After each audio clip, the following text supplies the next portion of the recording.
Assalamualaikum warahmatullahi wabarakatuh. Perkenalkan, nama saya Indra Firmansyah dengan NIM 2201700088. Di sini saya mewakili kelompok 5 untuk menjelaskan tentang sistem keamanan pada sistem operasi. Tujuan saya melakukan presentasi ini adalah untuk memenuhi tugas dari mata kuliah sistem operasi. Sebelum itu saya ingin memperkenalkan anggota dari kelompok 5, ada Bayu Winata, Alvin Syahputra, saya sendiri Indra Firmansyah, Dimas Adi Saputra, dan Abraham Octavianus Rumbewas. Di sini ada beberapa konten yang akan saya bahas tentang sistem keamanan sistem operasi.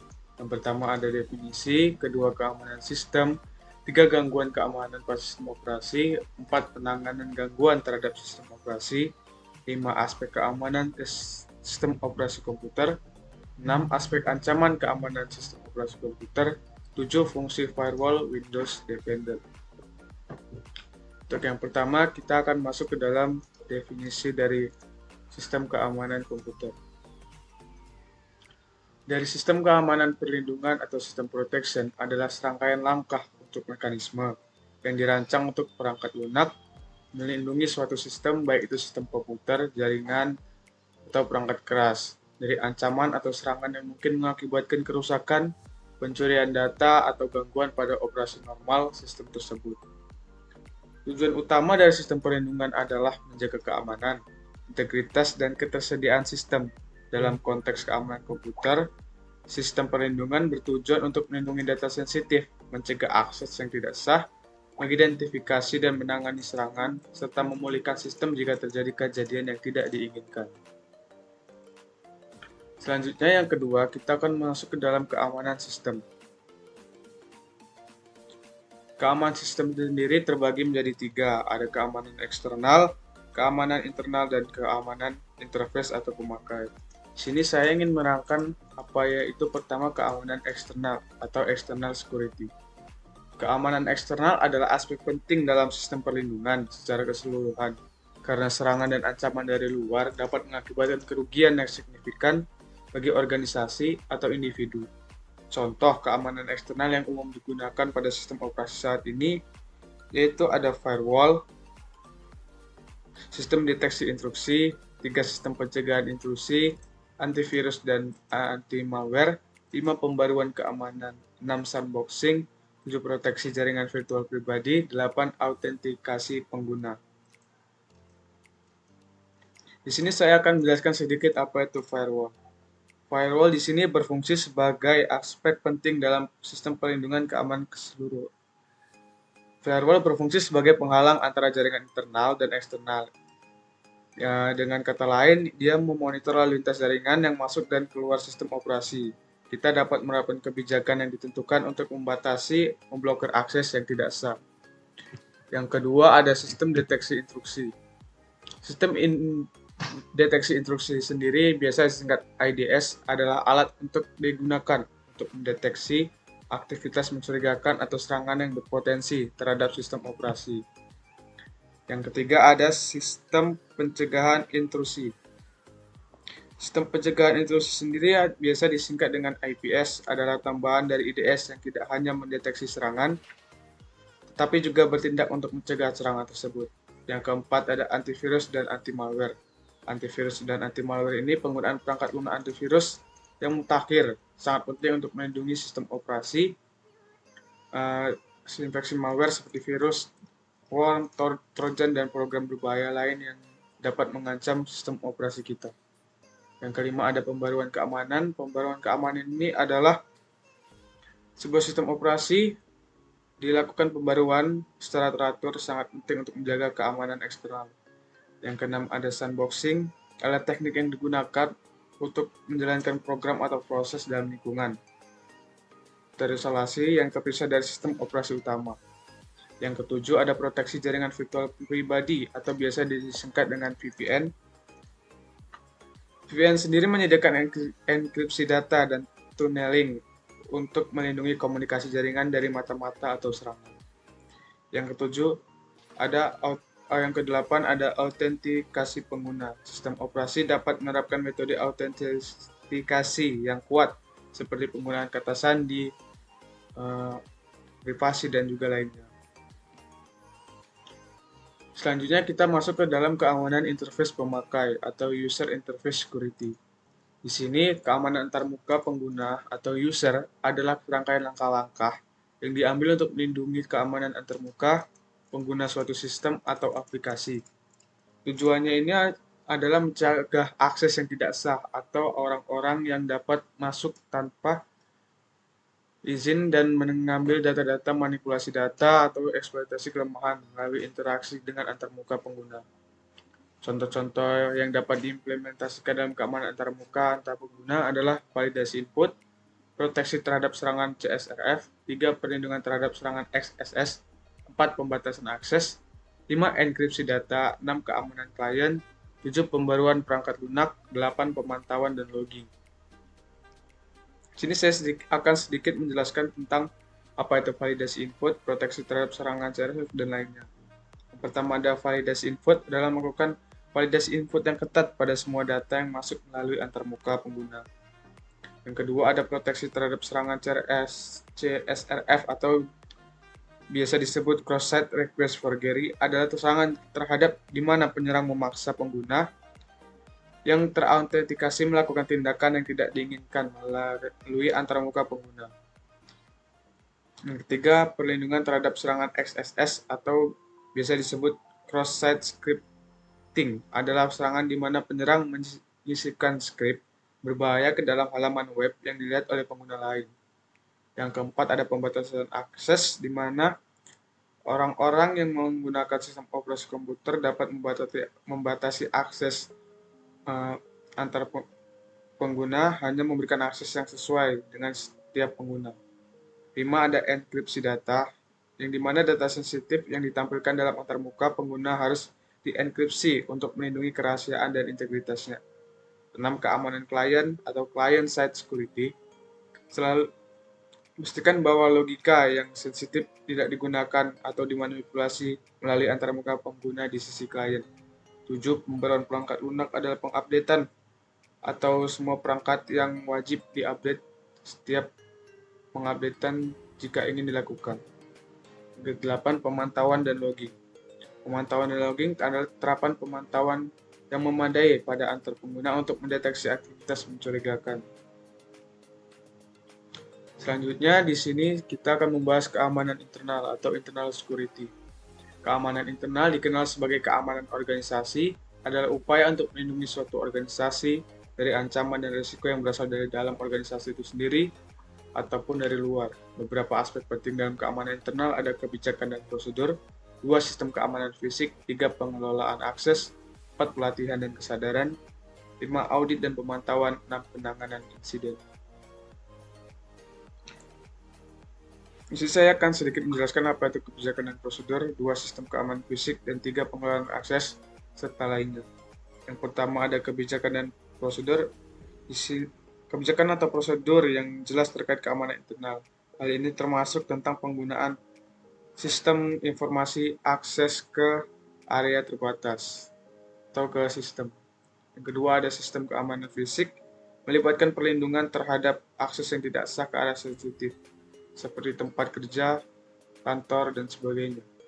Yang ketiga ada pengelolaan akses, di mana organisasi harus memastikan bahwa akses ke sistem informasi dan data sensitif hanya diberikan kepada karyawan yang memiliki izin.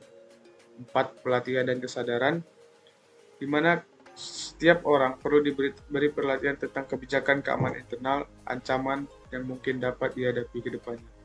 Yang kelima ada audit atau pemantauan. Pemantauan secara rutin dapat membantu mengidentifikasi celah atau pelanggaran keamanan yang mungkin dapat terjadi. 6. Penanganan insiden atau cara-cara yang harus dilakukan sesuai prosedur untuk menangani insiden yang kemungkinan akan terjadi.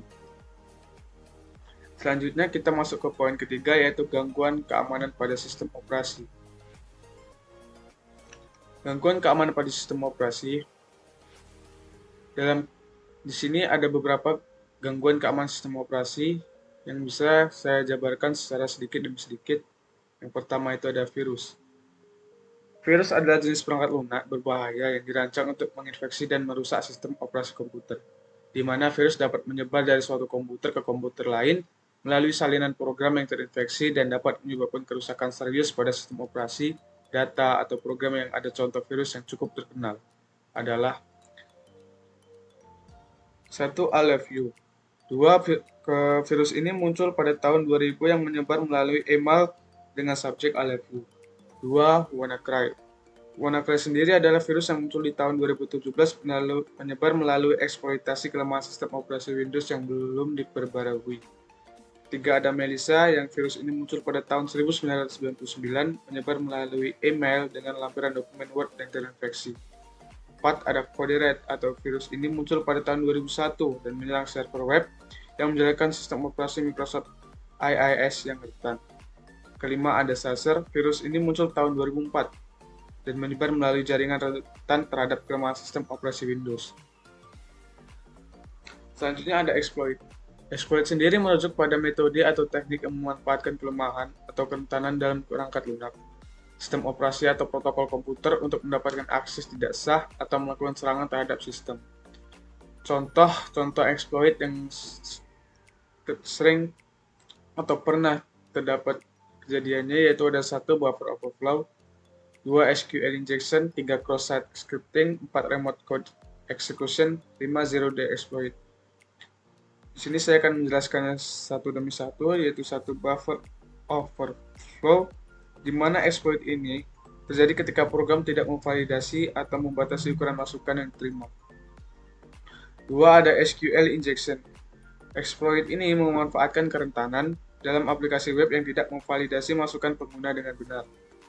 3. Ada cross-site scripting atau XSS. Exploit ini melibatkan penyisipan kode script berbahaya ke dalam halaman web yang dilihat oleh pengguna. Kelima, ada zero-day exploit. Di sini jenis exploit yang menargetkan kerentanan yang belum diketahui atau belum diperbaiki secara resmi oleh pihak pengembang. Selanjutnya ada worm. Worm atau cacing adalah jenis perangkat lunak berbahaya yang memiliki kemampuan untuk menginfeksi dan menyebar ke sistem lain melalui jaringan komputer tanpa interaksi pengguna. Seperti contoh, email worm. Email worm sendiri menyebar melalui email dengan menggunakan alamat email dari komputer yang terinfeksi. Kedua, ada network worm. Worm ini menyebar melalui jaringan komputer dengan memanfaatkan kerentanan atau protokol sistem operasi. Ketiga, ada instant messaging atau IM worm. Menyebar melalui jaringan file sharing atau peer-to-peer dengan menyembunyikan diri dalam file yang tidak menarik dan menggoda. 4. File sharing worm. Menyebar melalui jaringan file sharing untuk POM dan menyembunyikan diri dalam file yang tidak diketahui. Selanjutnya ada spyware. Spyware sendiri adalah jenis perangkat lunak berbahaya yang secara diam-diam mengumpulkan informasi tentang pengguna atau aktivitas pengguna pada komputer. Tujuan utama spyware adalah untuk mencuri informasi pribadi pengguna termasuk informasi login, kata sandi, riwayat penelusuran web, dan data-data penting lainnya. Contoh-contoh spyware yang pernah dijumpai adalah keyloggers. Keyloggers adalah jenis spyware ini merekam setiap ketukan tombol yang dilakukan pengguna pada keyboard. 2. Adware adalah spyware yang menampilkan iklan yang tidak diinginkan kepada pengguna. 3. Ada tracking cookies, di mana spyware ini menggunakan cookie untuk melacak aktivitas pengguna di web. Selanjutnya ada adware. Adware ini jenis spyware yang dirancang untuk menampilkan iklan yang tidak diinginkan kepada pengguna. Tujuannya menghasilkan pendapatan bagi pembuatnya dengan menampilkan iklan yang relevan berdasarkan perilaku pengguna atau preferensi mereka. Dengan contoh seperti 1. Browser extension adware. Adware ini adalah ekstensi atau add-on yang dipasang pada peramban web pengguna. Mereka dapat menampilkan iklan yang tidak diinginkan, mengubah pengaturan peramban, atau mengarahkan pengguna ke halaman web yang tidak diinginkan. 2. Redirect adware. Jenis adware ini mengarahkan pengguna dari halaman web mereka kunjungi ke halaman web yang berbeda, seringkali berisi iklan atau situs yang tidak relevan. Ketiga, search engine adware. Search engine adware mempengaruhi mesin pencari pengguna dengan menampilkan hasil pencarian yang dimodifikasi atau mengarahkan pengguna ke mesin pencari yang berbeda dengan penuh iklan. Yang keempat ada malvertising. Adware ini memanfaatkan jaringan periklanan online untuk menyebarkan iklan berbahaya. Iklan-iklan tersebut dapat mengandung skrip atau malware yang berpotensi membahayakan sistem pengguna. Selanjutnya ada malware. Malware sendiri adalah perangkat lunak yang menimbulkan penyimpangan fungsi dari sistem komputer atau aplikasi yang ada di dalamnya. Software ini dirancang untuk menyusup dan merusak sistem komputer tanpa pengetahuan pemiliknya. Banyak yang mengatakan malware sama dengan virus yang lain, seperti malware bisa disebut dengan worm, Trojan horse, rootkit, dan spyware. Selanjutnya ada Trojan horse. Trojan horse ini berawal dari kata epikuda Troya pada legenda Romawi. Trojan adalah malware yang masuk ke sistem untuk menjalankan fungsi yang diinginkan pembuatnya. Dan fungsi atau kegiatan yang dilakukannya itu biasanya merugikan. Contoh Trojan yang pernah ditemukan adalah Remote Access Trojan atau RAT. Jenis Trojan horse ini memungkinkan penyerang mengambil kendali jarak jauh dengan sistem yang terinfeksi. Dengan menggunakan RAT, penyerang dapat mengendalikan komputer korban, mengakses file, menjalankan program, atau memata-matai aktivitas pengguna. 2. Keylogger Trojan. Trojan ini dirancang untuk merekam setiap ketukan tombol pada keyboard korban, sama halnya dengan yang tadi. Yang ketiga ada Banking Trojan. Banking Trojan ini, jenis Trojan horse ini secara khusus menawarkan informasi keuangan dan perbankan pengguna. Mereka mencuri informasi-informasi login perbankan, nomor kartu kredit, atau data transaksi yang tersedia. Keempat ada DDoS Trojan. Trojan ini dirancang untuk menginfeksi banyak komputer yang berbeda dan menjadikannya bagian dari botnet. Model ini kemudian dapat digunakan untuk melancarkan serangan DDoS atau Distributed Denial of Service, di mana kebanyakan komputer yang terkena infeksi ini akan mengirimkan lalu lintas ke suatu situs web atau server secara bersamaan, membanjirinya dan menyebabkan layanan tidak tersedia. Kelima ada Fake App Trojan. Jenis Trojan ini menyamar sebagai program antivirus atau keamanan palsu. Mereka akan menampilkan pesan palsu yang menyatakan bahwa sistem pengguna terinfeksi virus dan menawarkannya untuk membersihkannya dengan mengunduh program atau membayar program palsu. Selanjutnya ada rootkit. Rootkit adalah sebuah kombinasi dari beberapa program yang dirancang untuk mengambil alih sistem secara fundamental. Pada Linux istilahnya akses root, sedangkan pada Microsoft Windows istilahnya adalah akses administrator. Contohnya ada satu user mode rootkit. User mode rootkit sendiri adalah jenis rootkit ini beroperasi pada tingkat aplikasi atau mode pengguna dalam sistem operasi. Mereka dapat menyembunyikan proses, file dari registrasi dan aktivitas yang berbahaya. 2. Ada kernel mode rootkit, di mana operasi pada tingkat kernel atau mode inti sistem operasi. Mereka menyembunyikan modul, proses, dan file yang terkait dengan aktivitas yang berbahaya. Nomor 3. Ada bootkit. Bootkit sendiri menginfeksi sektor boot sistem operasi, biasanya pada MBR, Master Boot Record, atau FBR, Volume Boot Record. Mereka diaktifkan saat sistem booting dan memiliki kontrol penuh terhadap sistem sebelum operasi benar-benar dimulai. Yang keempat ada hardware firmware rootkit. Hardware firmware rootkit jenis ini terletak pada level perangkat keras atau firmware, seperti BIOS atau firmware perangkat lainnya. Yang kelima ada memory based rootkit. Jenis rootkit ini beroperasi di dalam memori sistem dan tidak meninggalkan jejak di sistem penyimpanan. Mereka dapat menyembunyikan proses, file, dan modul dari deteksi oleh perangkat lunak keamanan. Selanjutnya ada spam. Spam mengacu pada pengiriman pesan yang tidak diinginkan dan tidak diminta kepada sejumlah besar orang secara massal.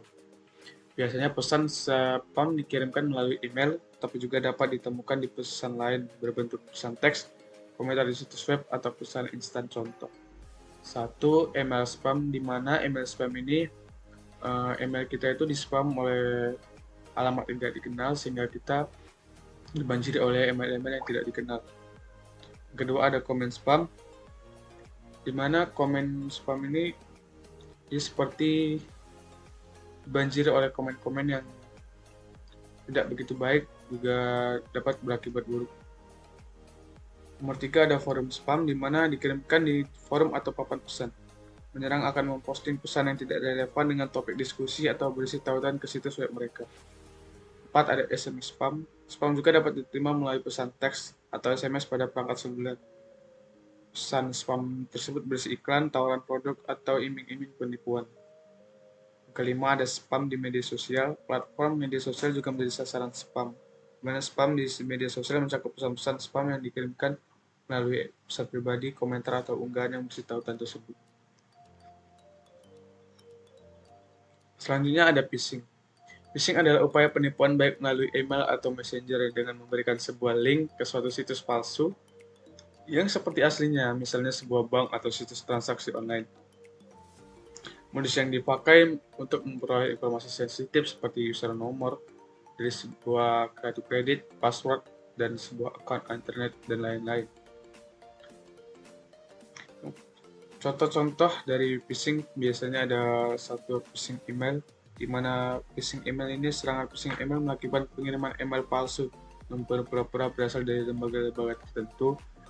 Kedua, ada smishing adalah bentuk serangan phishing yang menggunakan pesan teks atau SMS yang menipu pengguna. Pesan tersebut seringkali berpura-pura berasal dari lembaga keuangan, lembaga pemerintah, dan lembaga-lembaga penting lainnya. Nomor 3 ada phishing. Phishing singkatan dari voice phishing, melibatkan pengguna panggilan telepon palsu dan mendapatkan informasi sensitif dari korban. Penyerang berpura-pura menjadi perwakilan dari lembaga negara atau sebagainya demi mendapatkan informasi dari korban tersebut. Selanjutnya ada denial of service atau biasa disingkat DOS. Serangan denial of service atau DOS adalah upaya yang dilakukan untuk penyerang membuat sumber daya atau layanan sistem tidak tersedia bagi pengguna yang sah. Tujuan utamanya adalah membanjiri jaringan internet sehingga mencegah akses pengguna yang sah atau menyebabkan kerugian ekonomi dan reputasi bagi target yang diserang. Contoh, 1 serangan forwarding, 2 serangan amplification, 3 serangan ping of death. Selanjutnya ada man in the middle atau MITM attack. Serangan ini sering terjadi pada pengguna internet yang tidak mengamankan jalur komunikasinya saat mengirim data penting. Sesuai nama, man in the middle merupakan serangan dengan cara mendengarkan data yang lewat saat dua terminal sedang melakukan komunikasi. Contoh-contoh yang sering ditemukan adalah 1 serangan ARP spoofing, 2 serangan DNS spoofing, dan 3 serangan SSL stripping. Selanjutnya kita masuk ke topik 4 adalah penanganan gangguan terhadap sistem operasi. Berikut cara-cara mengamankan sistem operasi dari gangguan keamanan seperti 1. Memasang antivirus, 2. Memberi software anti-spyware, 3. Firewall, 4. Dan autentikasi pemakai.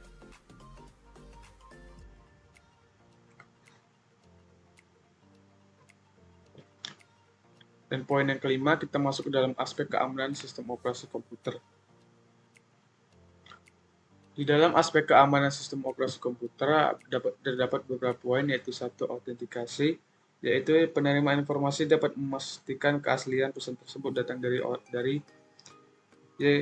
orang yang diminta informasi. 2. Ada integrity, keaslian pesan yang dikirim melalui sebuah jaringan yang dapat dipastikan bahwa informasi tersebut benar. 3. Authority, informasi yang berada pada sistem jaringan tidak dapat dimodifikasi oleh pihak yang tidak berhak atas akses tersebut. 4. Confidentiality atau merupakan usaha untuk menjaga informasi dari orang yang tidak berhak mengakses. 5. Privasi merupakan arah-arah data penting yang bersifat privat. Selanjutnya poin ke-6 adalah aspek ancaman keamanan sistem operasi komputer. Berikut adalah jenis-jenis ancaman keamanan dari sistem operasi komputer, yaitu 1. Interruption. Interruption sendiri adalah informasi dan data yang dalam sistem komputer dirusak dan dihapus sehingga jika dibutuhkan, data atau informasi tersebut sudah tidak ada lagi. 2. Interception, atau informasi yang dapat disadap atau orang yang berhak mendapatkan akses ke komputer di mana informasi tersebut disimpan. 3. Ada modifikasi. Orang yang tidak berhak berhasil menyadap lalu lintas informasi yang sedang dikirim dan diubah sesuai dengan keinginannya. 4. Fabrication, orang yang tidak berhak berhasil meniru suatu informasi yang ada, sehingga orang yang menerima informasi tersebut menyangka informasi tersebut benar berasal dari orang yang dikendaki oleh penerima informasi tersebut. Poin ketujuh di sini, poin ketujuh adalah sedikit tata cara fungsi firewall Windows Defender demi mencegah atau mengurangi risiko terkena dari serangan-serangan virus atau serangan-serangan dari luar lainnya. Fungsi Firewall Windows Defender ini untuk memblokir virus yang bisa infeksi komputer. Berikut cara menyalakan Firewall Windows Defender. 1. Pakai akun kata pembesar atau buka control panel. 2. Pilih System and Security, klik Windows Defender Firewall. Lalu System and Security, pilih menu Turn Windows Defender Firewall. Windows Defender Firewall. On atau off, aktifkan dengan cara memberi centang. Untuk mengaktifkan Windows Defender Firewall, hanya perlu klik Windows Defender Firewall. 4. Beri centang untuk private dan public network. Setelah itu klik OK, akan muncul tanda centang hijau setelah firewall di Windows aktif. Selanjutnya, bagaimana cara untuk melakukan pengaktifan kepada Windows Defender? Windows Defender tersendiri membantu mendeteksi ancaman virus dan proteksi akun di laptop atau komputer kita. Berikut cara mengaktifkan Windows Defender. Buka settingan pada perangkat laptop atau komputer yang terjadi dan ketik Windows Security. 2. Tekan Enter. Klik Open Windows Security. Muncul jendela baru bertuliskan pengaturan virus dan proteksi ancaman. 3. Muncul di halaman Home, beri centang untuk seluruh perlindungan seperti proteksi virus, akun, koneksi, jaringan aplikasi, hingga keamanan, beri centang hingga muncul ikon centang berwarna hijau. 4. Setelah itu pilih Virus and Threat Protection di bawah menu Home, tekan Quick Scan untuk pemindahan file di komputer. Nah, di sini saya akan sedikit memberikan tutorial bagaimana cara mengaktifkan Windows Defender dan Windows Firewall untuk mengurangi risiko terhadap penyerangan virus-virus di luar sana yang dapat merusak sistem komputer kita. Untuk mengaktifkan Windows Firewall itu sendiri, kita langsung saja ketik di pencarian Settings, lalu ke Privacy and Security, lalu pilih Windows Security. Untuk mengaktifkan firewall, pilih Firewall and Network Protection.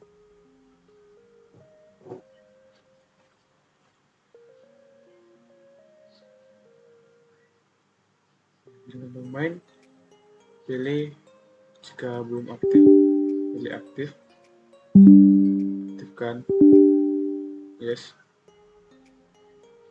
Lanjut, ini untuk jaringan domain. Kedua ada jaringan pribadi. Di sini sudah terlanjur aktif. Jika tidak aktif, jika kita tidak aktif, dan ini kita aktifkan. Pastikan semua tercentang atau tombol menjadi biru semua. Untuk jaringan publik, kita cek ke sini. Ini untuk tidak aktifnya, dan ini untuk aktifnya. Nah, selanjutnya di sini saya juga akan memberikan tutorial untuk mencegah virus itu dengan menghidupkan Windows Defender atau perlindungan virus dan ancaman.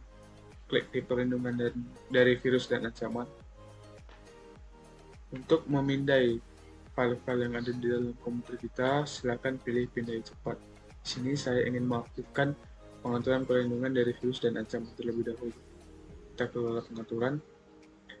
Pastikan semua yang ada di sini itu seperti ini,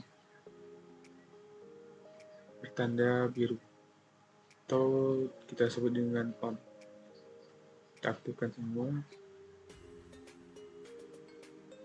Sudah selesai, maka seperti itu cara untuk mengaktifkan keamanan Windows pada Windows Defender.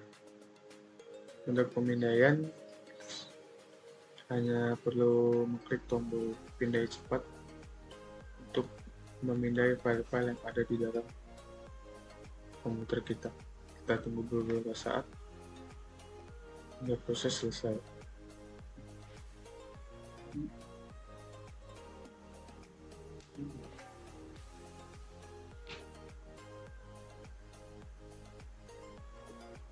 Proses akan berjalan, mungkin ini akan memakan beberapa waktu, dan jika Anda ingin memindai file Anda bisa melakukannya itu sendiri, namun ini hanya sekedar tutorial, maka di sini saya bacakan saja. Nah, begitu tata cara untuk mengaktifkan Windows Firewall dan Windows Defender.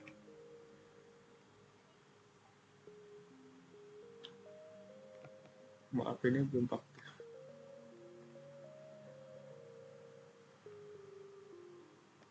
Nah, sekian tutorial untuk mengaktifkan Windows Defender dan Windows Firewall demi mencegah resiko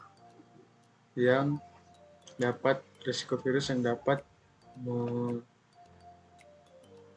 menyerang sistem operasi kita. Dan sekian dari kelompok 5 untuk menjelaskan hasil dari laporan kami dan presentasi kami. Saya perwakilan dari kelompok 5, Indra Firmansyah, pamit undur diri dan mengucapkan Assalamualaikum warahmatullahi wabarakatuh.